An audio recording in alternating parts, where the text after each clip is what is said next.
7h05, bem-vindos. Abrimos aqui a segunda hora, o Jornal Dourado desta quinta-feira, dia 1º de abril de 2021. E a gente segue aqui falando dos assuntos que importam nesse dia. Aproveito também para convidar vocês a participarem, né, ao nosso próximo assunto aqui. Vamos nos debruçar sobre imposto de renda, então pode ser que você ainda tenha dúvidas, e se você quiser mandar sua mensagem para cá, fique à vontade. O nosso WhatsApp é o 994811777. Pode ser mensagem de texto, pode ser mensagem de voz. Temos a transmissão via Facebook, temos o Twitter, você pode procurar ali pelo meu perfil, Carolina Ercolim, e a gente vai conversar muito sobre também uma aprovação que teve ontem na Câmara dos Deputados, que prorroga, né, o texto diz que há uma possibilidade de prorrogação até dia 31 de julho para o prazo da entrega da declaração do Imposto de Renda 2021. Atualmente, o prazo para o envio vai até dia 30 de abril. E esse texto foi aprovado pelos deputados. Mantém o cronograma mensal previsto para restituição, mas agora vai para o Senado. Então vai depender um pouco do que acontecer no Senado, essa nova data. De acordo com a Receita Federal, só 30% das declarações esperadas foram entregues. E para conversar conosco, já temos por aqui Carlos Alberto Batistão, vice-presidente do SESCOM aqui de São Paulo, que é o Sindicato das Empresas Contábeis. Tudo bem, Batistão? Como vai? Bom dia, obrigada por estar aqui mais uma vez. Bom dia Carolina, bom dia Heisen, aos ouvintes também. Nós do SESCOM, em nome do nosso presidente Reinaldo Lima, agradecemos mais uma vez essa oportunidade de estar falando com os ouvintes e esclarecer os contribuintes que ainda estão com dúvida para fazer a sua declaração de imposto de renda. Bom, até segunda ordem, 30 de abril, certo? Até segunda ordem, 30 de abril. Foi aprovado ontem na Câmara, como você falou, essa prorrogação, mas ainda precisa passar no Senado e precisa da sanção presidencial. E para isso a Receita Federal tem que concordar, né, para que o presidente sancione isso. Isso é um pedido de vários contribuintes e até empresários contábeis, devido à dificuldade de estar trabalhando em home office, né, que se prorrogue esse prazo. Mas, por enquanto, vamos trabalhar com o dia 30 de abril, que é a data máxima que nós temos até o momento. Bom, começar com o básico aí, para quem não sabe ainda exatamente, Batistão, quem que precisa declarar? Quais são os requisitos básicos para uma pessoa ter que declarar? Ok, Heisen. Para esse ano não houve praticamente alterações, então quem teve rendimentos tributáveis acima de R$ 28.559,70, quem teve rendimentos isentos acima de R$ 40 mil, quem operou com ações na Bolsa de Valores, quem teve rendimento da atividade rural acima de R$ 142.798,50, quem tinha patrimônio no dia 31/12/2020 acima de R$ 300 mil, quem passou a condição de residente no Brasil, e aí uma novidade: quem recebeu o auxílio emergencial do governo e, além do auxílio emergencial, tenha recebido também rendimentos tributáveis acima de R$ 22.847,76. Então, não são todos que receberam o que precisa declarar, só quem recebeu o auxílio emergencial e teve outros rendimentos tributáveis acima de R$ 22.847,76. Então, não a soma deles, né? Não. Outros rendimentos tributáveis acima de 22 mil, e aí mais o rendimento, mais o auxílio emergencial. Uhum. Essa questão, logo que foi anunciada, gerou bastante polêmica, porque é isso, né? É como se a pessoa que tivesse recebido pouco, ou quem está no limite desse valor que você acabou de descrever para a gente, e conseguiu o auxílio emergencial, vai acabar tendo que devolver quase, né? Ou, enfim, dependendo da conta ali, parte desse auxílio que conseguiu do governo, né? Exatamente, vai ter que devolver. É porque o auxílio emergencial, ele tinha algumas regras, né? E uma delas é para quem tinha até um certo rendimento mensal. Então, a pessoa que recebeu esse 22.847, o rendimento mensal dele passou daquele limite de quem tinha direito a receber o auxílio emergencial. O programa do imposto de renda, quando você lançar o rendimento que você teve, sendo superior a esses 22.847, hora que você lança também o auxílio emergencial, ele já avisa que você tem que devolver o valor que você recebeu ao maior, e aí ele já permite que você emite um DARF para pagar também para devolver, né, fazer o pagamento dessa devolução até o dia 30 de abril, que por enquanto é a data que nós temos para entregar. O Batistão, e ainda pensando nessas questões de benefícios, a gente teve a suspensão do contrato de trabalho no passado prevista, o pagamento pelo governo, né, de até um limite ali de salário para as pessoas que tiveram a suspensão do contrato de trabalho. Esse valor também, se passado desse limite, está passível de imposto? Está passível de imposto. Então, vou esclarecer, são 3 valores que as pessoas podem ter recebido no ano passado, valores diferentes que foi exclusivo por motivo da pandemia. Um é o auxílio emergencial, que eram aqueles valores de R$600, R$300 depois, e ele é tributável e tem que ser devolvido se a pessoa receber. Depois tinha o benefício emergencial, para quem tinha o contrato suspenso ou reduzido, o governo complementava um valor que era com base lá na tabela do seguro-desemprego. Esse valor não precisa devolver, mas ele é tributável. E além disso, tem as empresas, quando suspendiam, elas podiam pagar um valor que chamava ajuda compensatória, que era para complementar o salário da pessoa. Então ele recebia o benefício lá do governo e a empresa complementava. Esse valor da ajuda compensatória, ele é isento de imposto de renda.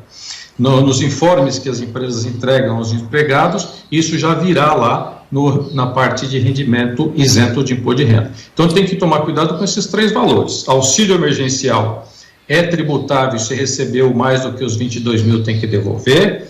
O benefício emergencial é tributável, mas não tem devolução, só vai ser tributado como se fosse um salário.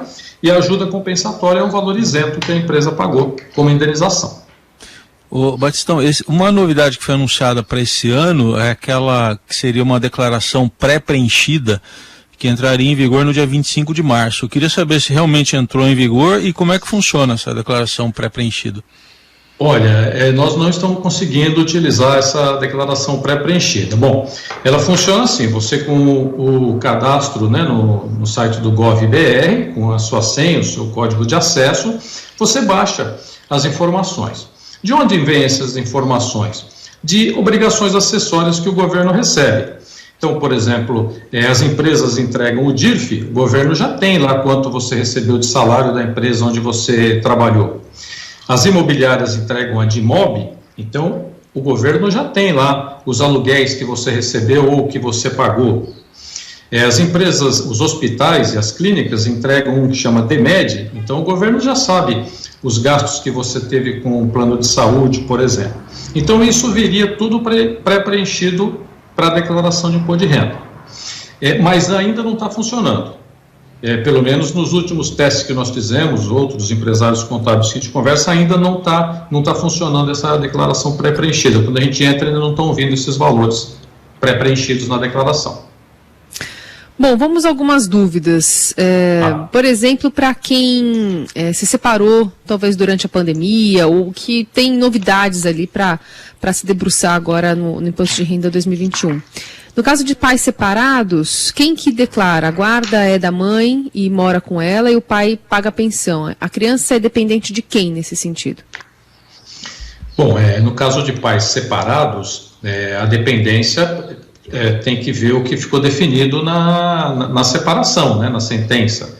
Então, sempre tem que se basear no que ficou acordado, né?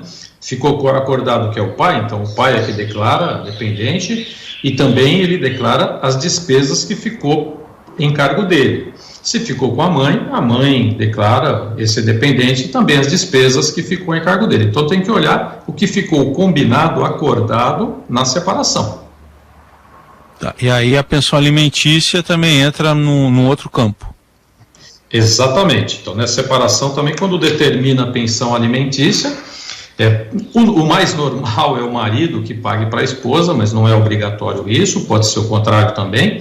Então vamos pegar o exemplo do marido que paga pensão para a esposa. O marido lança esse valor lá nos pagamentos, considera a ex-esposa como alimentada, né?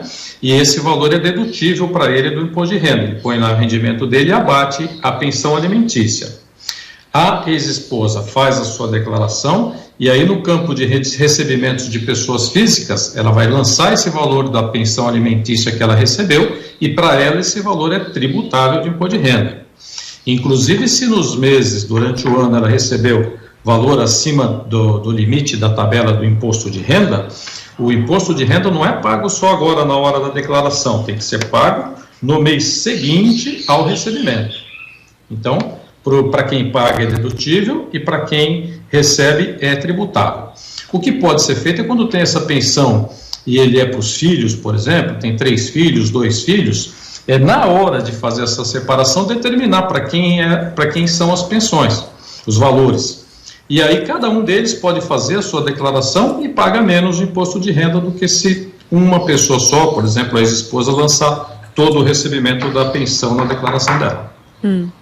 Pergunta do Carlos, que chega aqui pra gente. Depois de enviar minha declaração, descobri que um dependente meu tinha recebido auxílio emergencial. Posso, nesse momento, tirá-lo da minha declaração depois de enviada? Pode sim, ele pode retificar a declaração, tira o dependente e envia novamente a declaração, não tem problema nenhum. Até o dia 30 de abril você pode retificar a declaração, inclusive mudar o formulário que você utilizou, porque existe o formulário completo e o simplificado. De repente você viu que o outro é mais vantajoso, não tem problema. Até o dia 30 de abril você pode retificar e inclusive mudar o formulário. Depois do dia 30 de abril, eu estou falando do 30 de abril, que é a data que nós temos hoje, né? Depois do dia 30 de abril, você também pode retificar, só que aí não pode mais mudar o formulário que você utilizou. No caso de dependentes também, né? Isso aí eu até vou falar, porque ano passado eu caí na malha fina por causa disso. Você esquece que os filhos crescem, né? Mas aí eu resolvi a situação, porque minha filha estava fazendo estágio. Então, estágio de filho, se o filho é dependente, tem que constar da declaração também, né, Batistão? Isso mesmo, Raíssa. Tudo que o dependente recebe ou é propriedade dele, você tem que pôr na sua declaração, porque aí é uma declaração única, né? Então é muito comum alguns esquecimentos. Por exemplo, isso, o filho cresce, como ele fez estágio ou começou a trabalhar e você vinha declarando ele, esqueceu de pôr esse rendimento, precisa pôr esse rendimento. Um outro esquecimento que tem, a pessoa se aposenta durante o ano, começa a receber o benefício do INSS, mas não lembra, porque ele nunca declarava isso e naquele ano também esquece de colocar. Então a Receita tem todas essas informações. Então quando você entrega e esquece de alguma dessas informações, ela te chama e fala, está faltando aqui. Aí você tem que retificar e pagar o imposto que ficou faltando. Caderneta de poupança e outros rendimentos, devo declarar? Pergunta a Débora. Deve sim. Todos os bens têm que ser declarados na declaração de bens e direitos. Imóveis, veículos, todos os investimentos financeiros, acima de R$140. Então, praticamente todos. Se você tiver poupança, se você tiver ações, se você tiver consórcio, tudo que você tiver, você tem que colocar na declaração de bens e direitos. Porque muita gente que abriu conta também em banco digital nesses últimos tempos também tem que estar lá, né? Também tem que declarar. Tudo que você tiver de valores acima de R$140, você precisa declarar. A Receita Federal usa a declaração de imposto de renda para verificar a evolução do seu patrimônio. E para verificar se a renda que você está oferecendo para tributação é suficiente para aquela evolução do seu patrimônio. Então, por isso ela pede que você declare tudo de um ano e no outro. Então, o seu patrimônio aumentou de 1 milhão para 1 milhão e 100. Você tem que ter tido rendimentos com mais de R$100 mil para comprovar isso.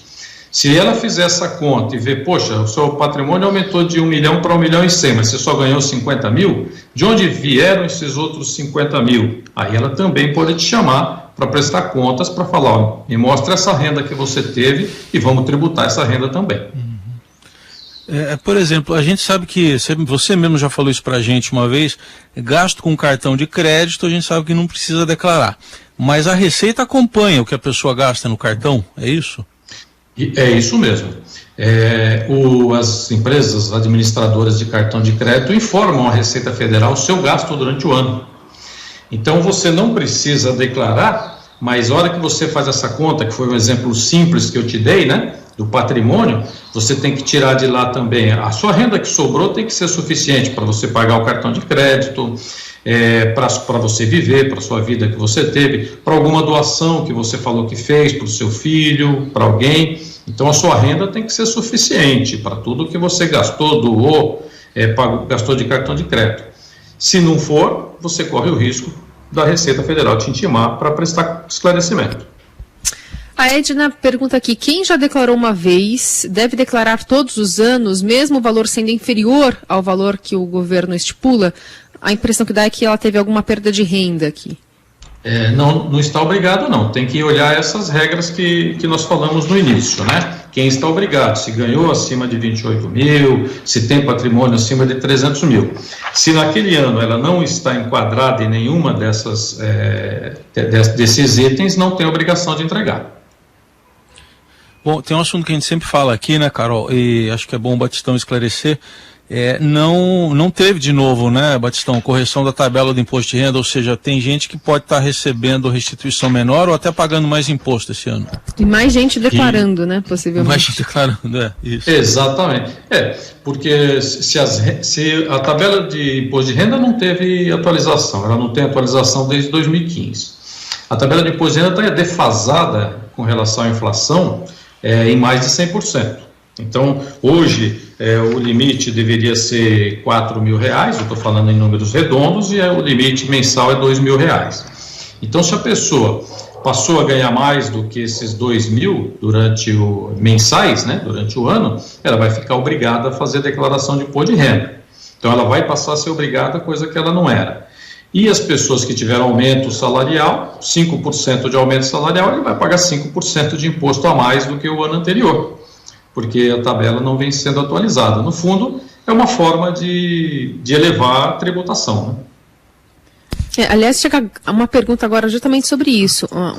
Aparentemente, aqui é uma pergunta longa, mas a ouvinte Cláudia Abril pergunta aqui se a questão de evolução de renda, né? Ela nunca precisou fazer a declaração, passou por muito pouquinho aqui, ela fala em torno de R$100 do limite. E aí ela está sujeita à declaração, mas ela não está a fim de declarar, pelo que eu entendi aqui na mensagem dela. Qual que é a orientação que você dá para a Cláudia? A orientação que eu dou para a Cláudia é que se o patrimônio dela passou de R$300 mil, que ela faça a declaração. Bom, eu não fazia a declaração, mas eu tinha uma poupança lá que era 250 mil, agora eu ganhei mais 100 mil e aí o valor passou de 300. Não tem problema, no ano anterior, né, a hora que entrar na coluna de 2019, ela já põe os bens que ela tinha, independente dela não ter declarado no ano anterior. No ano de 2020, ela põe a posição patrimonial de 31 de dezembro de 2020, que será maior do que 300 mil, pela explicação dela, lança os rendimentos e a conta vai estar feita. Agora, é lógico, então a minha orientação é que declare. Agora, é lógico, às vezes a pessoa comprou um imóvel por R$200 mil, hoje esse imóvel vale mais do que 300, mas ela comprou por R$200 mil. Então, se ela estiver se baseando no preço de custo, ela não está obrigada a entregar a declaração. Tá certo? Porque vale sempre o que a pessoa comprou quando se fala em imóveis. Tá? Não é valor de mercado. Eu acho que é isso também dessa dúvida das pessoas, porque, querendo ou não, como você mencionou, mais gente está, né, possivelmente entrando nessa conta por conta da não correção da tabela, e aí vão criando-se novas dúvidas, né, que eram velhas dúvidas, mas são de novatos que, porventura, possam estar tendo que fazer a declaração agora, né? Isso, e complementando, viu, Carolina, se você não entregar a declaração e tinha aquele patrimônio, eu não estou não falando do imóvel que está por valor menor, mas eu tinha investimentos que somavam mais do que 300 mil. Aí eu posso ficar sujeito a multa, porque eu estava obrigado a entregar, não entreguei, e a Receita Federal tem uma multa de, no mínimo, R$ 165,74 e, no máximo, 1% do valor do imposto devido. Esse 1% pode parecer pouco, mas às vezes ele vai ficando um valor elevado, dependendo do imposto devido que a pessoa tem. Só uma coisinha que eu queria saber, Carol, por favor, só do Batistão, que ele me chamou a atenção, ele falou dessa declaração pré-preenchida que ainda não está funcionando. Podemos chegar um dia em que a gente não vai mais precisar fazer declaração, que o governo já vai saber tudo, como uma espécie de Big Brother fiscal? Esse é o objetivo do governo, viu, Heisen? Mandar a declaração pronta, só para você confirmar os valores, porque é lógico que pode ter um engano também lá do cartão de crédito ou da empresa que quando informou para a Receita Federal, né, ou uma comercialização de imóveis. Mas veja, a Receita tem muitas obrigações acessórias que as empresas, que os cartórios, as empresas de cartão, os bancos mandam para a Receita Federal. Então ela já tem praticamente a declaração pronta. A ideia da Receita Federal é mandar a sua declaração para o seu e-mail, para o seu endereço, e você confirmar as informações que você tem. Ainda não está funcionando, mas não deve demorar muito não. O Big Brother vai funcionar para essa finalidade, viu, Raíssa? Muito bem, enquanto isso, e seguimos sempre aqui agradecendo anualmente a participação do Carlos Alberto Batistão, vice-presidente do SESCOM aqui de São Paulo, Sindicato das Empresas Contábeis. Obrigada, viu? Bom trabalho para você ali, seja até dia 30 de abril mais intensivo ou com essa prorrogação até dia 31 de julho. Muito obrigado, Carolina, obrigado, Raíssa. Se você me der mais um minuto, eu gostaria de falar que as pessoas ainda podem fazer aquelas doações na hora da declaração de imposto de renda ao Instituto da Criança e do Adolescente ou ao Instituto do Idoso. Ela pode, inclusive, escolher um município para fazer doação de 3% do seu imposto devido. E isso não vai aumentar o imposto a pagar e nem diminuir a restituição, só que tem que pagar essa doação até dia 30 de abril. E pode escolher, inclusive, o município. Eu posso doar para o município de São Paulo. Não, eu nasci em Bauru, posso doar para o município de Bauru. Então, isso é uma coisa bastante interessante que ainda pode ser feito. No mais, nós que agradecemos, desejamos a vocês e aos ouvintes aí, apesar do distanciamento, uma excelente Páscoa com saúde e fé que tudo melhore no nosso país. Obrigada.